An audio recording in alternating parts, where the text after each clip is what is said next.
What up, people? Let's talk about hexing work and protection as well, okay? If you are doing any type of baneful magic, such as left-handed work, Dume works, anything that is throwing work on someone negatively, this is what I'm saying to you. Be it a return to sender as well. Anything like that, a black chicken, anything to do with removing or hexing someone, you should be doing a protection as well. It's not an option. Now, I want you to know, if you are doing a hexing or left-handed work for yourself, sometimes we do our own work. You still need to be doing a protection. If someone else is doing the work for you, you still need to be doing some type of protection work before, during, or after that burn or that work. Okay? So what we say is, you don't throw curses in the dark without a shield, right? It'll feed on you. It'll attach to you. It could come back. You have to protect your ori, your spirit, do a protection, working, a cloaking. But we're going to go over some ways to protect yourself when working baneful magic, or the left-handed path, as we call it, okay? Throwing work on somebody. Number one, you can ward before you work. What is that, Lady V? What is warding before you work? That's before you even light a flame or light your first flame. It is adding the protection before you even start the work. That's all it is. Warding before you work. A lot of ways to do this. You can whisper the first name of the person. You can draw a line between you and what you are about to unleash on this motherfucker. You can speak it. It's a lot of different ways to ward before you work. You can do a circle of black salt. You can use cascarilla, which is eggshell powder, to cast a circle of protection while working in your sacred space. You can place a mirror facing outward, a black mirror, and it reflects the energy that tries to bite back. Okay. Number two,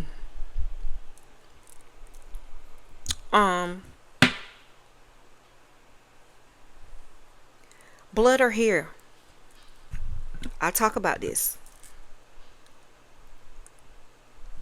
Now, before I say what I need to say, the blood or the hair or anything that is tied to your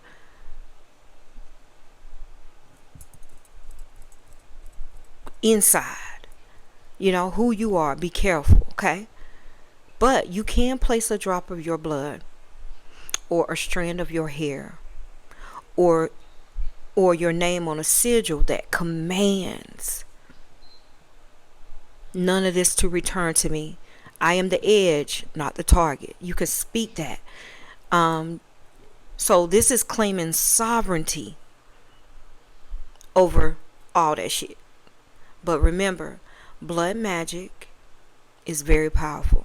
Blood, hair, that type, semen, it's very powerful. But that is an option. Number three is a spirit guide. You could invoke your spirit guides. Call your spirits, your ancestors. Not for help, but for guarding duty.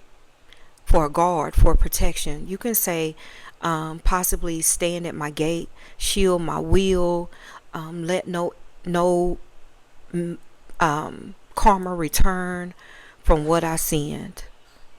You can use obsidian, you can use tourmaline, you can use black onyx, or you can use hematite at the four corners of your space.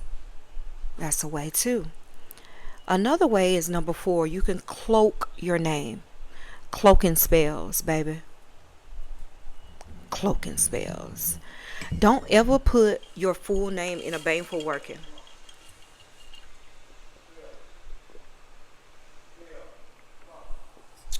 unless you're willing to take the hit. You never put your full name in a baneful working unless you're really willing to take the hit back. You could use a code name. Who don't know my name is really not Lady Vasori. Okay? Use a code name. You're going to use a sigil, or you can write the root worker who commands.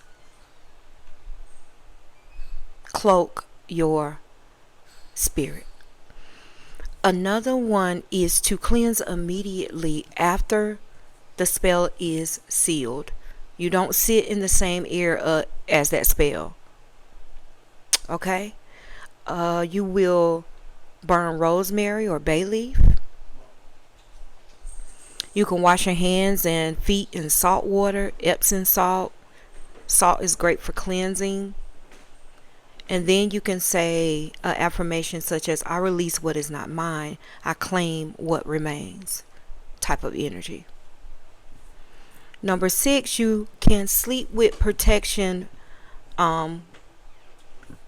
talismans, sleep with protection herbs, or mojo in a mojo bag. You could sleep with black tourmaline, a knife under your bed, scissors under your bed, or a bowl of salt water under your bed. If anything follows you into your dream, you can chase it out. Okay? Remember this, y'all. You're not just casting a curse. You're opening a door. Protect your house before you invite the storm in. You cannot fear backlash. You can only outsmart it. Y'all can't fear doing left-handed works. It don't work like that.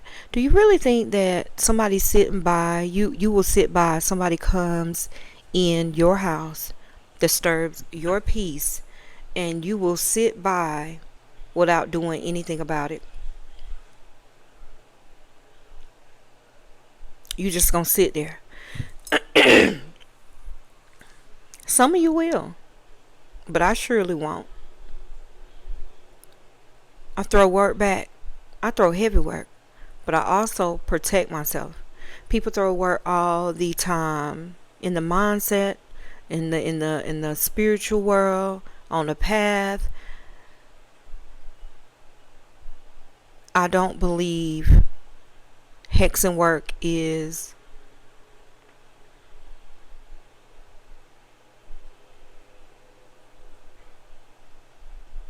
a bad thing. I believe that it is a sure thing that you're going to have to do when you get at a certain level. You have to.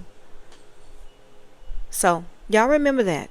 These are some ways that I believe that you can do protection against anything when you are doing left-handed works.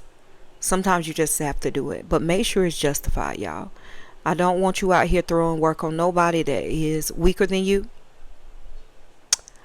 Say what you have to say and move on. Everybody don't deserve a hex. Don't sweat the small shit, but the big shit that you can't let go of, that's the shit. But the small peons that don't worry about that, y'all. Say what you need to say and move on. Alright? I hope that helped y'all. Protection isn't optional when you're doing left-handed works. It isn't optional. You need to do it. Okay? Y'all can book protection candles, protection works, anything in my shop, visionsbyvasori.com. I also offer conjure candles for protection where I burn it for you if you don't have the way about to do it. Y'all have an amazing rest of y'all day. Alright, bye.